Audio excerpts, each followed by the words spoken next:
Hi guys, it's B and welcome back to another vlog. And for today's video, I thought of taking the iPhone 16 Pro for a spin and show you guys how it looks like and how it performs on this vlog. I thought that this weekend would be the perfect time kasi today mag-grocery tayo pero tomorrow we are gonna go camping. So it's nice to test out all the features during this entire weekend. So I recently got the iPhone 16 Pro but I haven't really used the camera as much as I want. And also napansin ko habang naghahanap ako sa YouTube ng mga 16 Pro vlog, usually majority na nakikita ko is yung mga Apple ProRes. Talagang very professional filmmaking style yung nakikita ko and wala akong masyadong nakikitang videos that shows me how the camera performs on its own. So I thought of taking you guys this week because yun nga, madami tayong agenda na gagawin. So right now, we are just gonna go to the supermarket to buy some snacks for tomorrow's trip kasi bukas maaga tayo. And right now, I'm using the front camera from the 16 Pro. And also, I'm not very techy, so just a disclaimer that I'm using the camera straight from iPhone's camera app. I'm not using any other app to make this look super professional. Also, I'm not gonna use any filters. I'm also not gonna use 4K video. Most of the time when I vlog talaga, I only use 1060. Yun lang lagi yung ginagamit ko because I don't find or see any difference between 4K and 1080p. I just want something that will have good focus and good lighting and performance in, you know, different types of situations. So I thought talaga that this weekend would be the perfect time to test out the features of this camera. So I think that's pretty much it. Let's go to the supermarket and do some groceries. Like the strongest man of two. This is the, again, 23rd most streamed.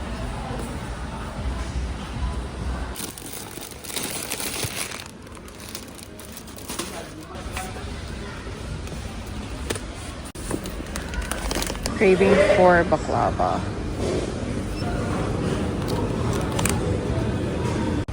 Thank you.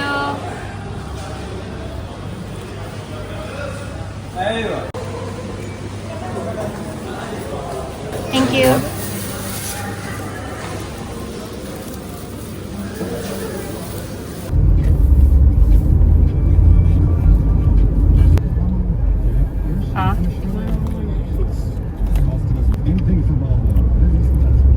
It's good.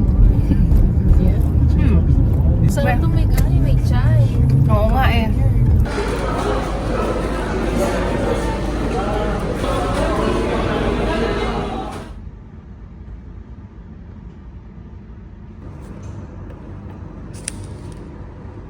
Good morning! So, paalis na kami ng house. We are gonna go to our first meeting point muna, which is near Outlet Mall. And then after that, Jebel Hafeet na tayo. Bumalik lang ako ng bahay kasi nakalimutan ko yung peanut butter. And then after this, we're on the road.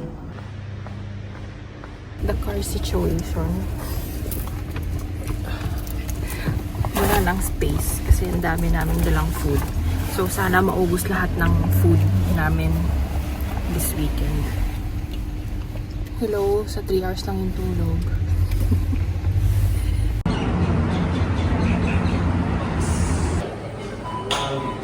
Oh, Ate Bea. Hi, Kayla! Ate Jane, Ate Bea. Ate Jane!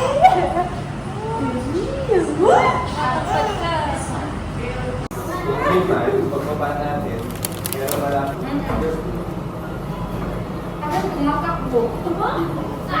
Kasi nauuna yung katawan niya kaysa sa bag. While I was on the road, I decided to test out the action mode. Now here is the footage at 5x zoom without the action mode on. The road itself is pretty smooth, but it isn't a straight path. It has a lot of gentle slopes and dips. Even with the movement, the footage holds up pretty well. Now, here's the same shot with the action mode on. It is still at 5x zoom, but I did notice a bit of cropping, which is common for cameras with built-in stabilization. Both footages look great, but let's see how it holds up on a rugged terrain later on.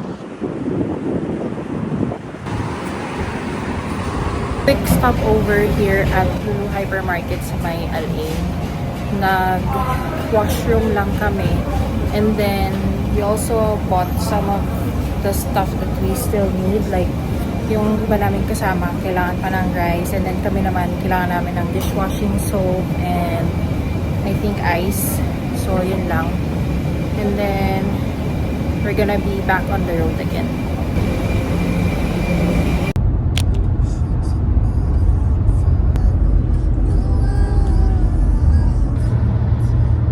Action mode po to. We're here sa pinakatuktok na ng Jebel Hafeet. Ito lang kami for a few minutes din, baba na din kasi sobrang init. Quick stopover at the Mercure Hotel dito sa may Jebel Hafeet for lunch. Saglit lang kami sa taas kasi sobrang init. And then, ngayon habang naghihintay kami ng food, picture kami with this view.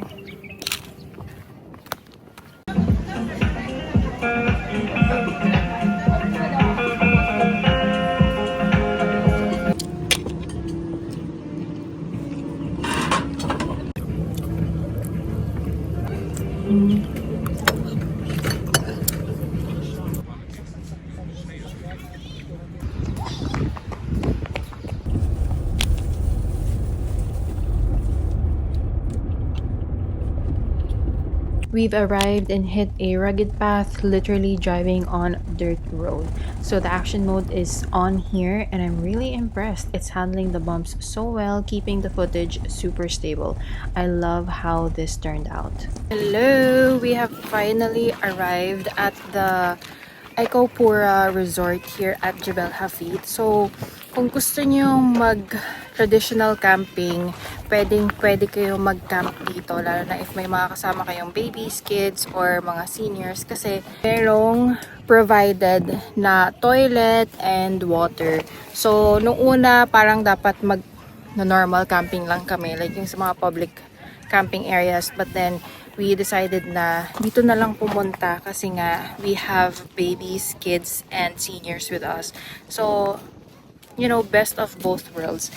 Right now, sobrang init. Nagpapahinga lang kami. We just finished up setting one tent, pero magsiset up pa kami and grabe, tinan niyo man ang itsura ko. Sobrang unpresentable, but anyway. So, per slot is like 200 something yata. Pero dun sa isang slot na yon, pwede kayo mag-build ng dalawang tents. Meron din naman sila mga available dito na tent, but I'm not sure kung magkano. Obviously, it's a little bit more expensive than you bringing your own tent. Tapos, meron ding area dito kung saan kayo pwede mag-bonfire at saka mag-ihaw-ihaw. Hi, ate! Hi, Taba Ching Ching! Ayun.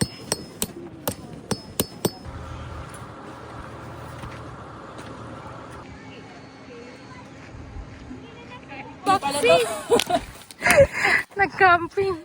Naka-box pa. First thoughts on this product?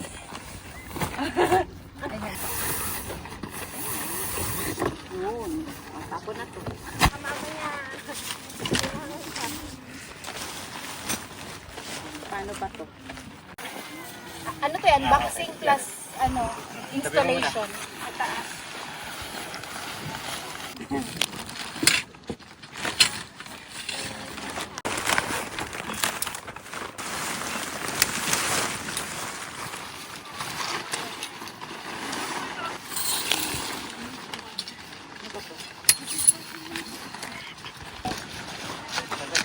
My mama's asking me.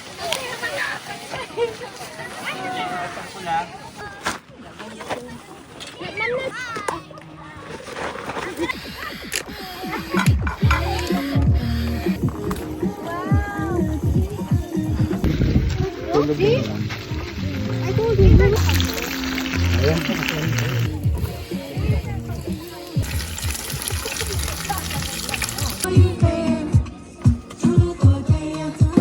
Mga chef.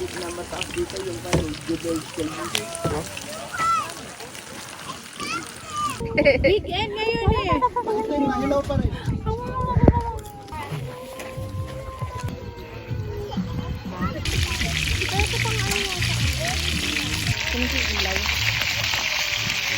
Sige, kuhanin mo.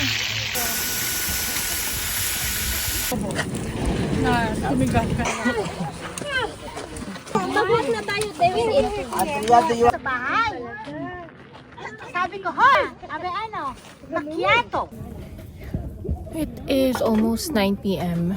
It's 5 minutes to 9 and maliwanag na yun kasi gamit namin yung LED light namin and kakatapos lang namin maghilamos. So, of course, we're doing our skincare. Hindi pwedeng hindi. Even when camping. Actually, alam nyo ngayon, hindi masyadong malamig. Parang saktong-sakto lang yung temperature. Mahangin pero sakto lang. Like, you can sleep without any blankets at all. Oh, God. Here. It's so hot.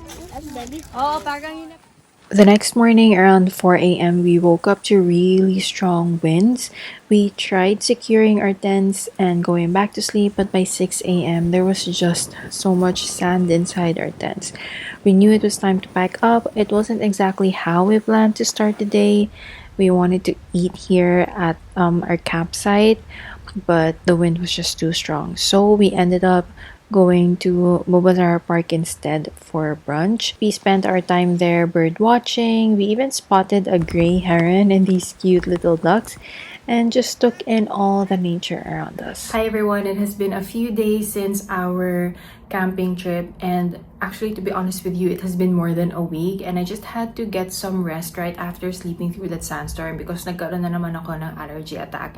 Anyway, I am not here to bore you with that detail. I'm actually here to show you some of the accessories that I use when I vlog with this iPhone 16. But before anything else, there are just a few features that I wanted to share with you na nagustuhan ko dito sa iPhone na to. So, number one is yung sa front camera because ngayon nagkakaroon na ng foreground and background whenever I try to show a specific product. So, for example, itong lip balm na to, when I put it closer, nakikita nyo, foreground, clear na siya, tapos yung background, medyo blurred na. So, I think that's a huge improvement. I came from using the iPhone 11 Pro and ganun yung camera niya. Kapag naglapit kayo ng item in front of the camera, nagbo-blur yung subject mismo. So, at least ngayon, meron na siyang sort of separation that's happening and it's so much more easier using the front camera. Now, there is one feature from the iPhone 16 Pro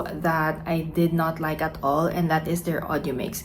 And I know na itong feature na to, it has been heavily marketed, especially for vloggers like us, so that we can save time editing our audio. However, for me, hindi ko siya nagustuhan. Sobrang pangit niya, as in talaga. Kasi there was this one time na we were in a restaurant and I was talking on the video, and yung background noise ko, hindi naman siya ganun kaingay. There were some people talking, tapos a little bit of ambient music. And then when I tried using one of the features sa audio mix, I think it's the in-studio option para ma-isolate yung boses and ma-minimize yung background noise. The effect was so bad. Hindi siya ganun ka-crisp. And some of the words that I was saying in the video were getting mixed in the background as well. Parang hindi niya napipick up ng buo yung sentences or yung words na sinasabi ko. Pag medyo humina ng konti yung boses ko, ang nangyayari is napapasama siya dun sa background noise. And then kapag ka medyo lumakas naman siya, parang basag yung sound niya. That wasn't the only time that I tried it. I also tried it in a couple of scenarios and I really hated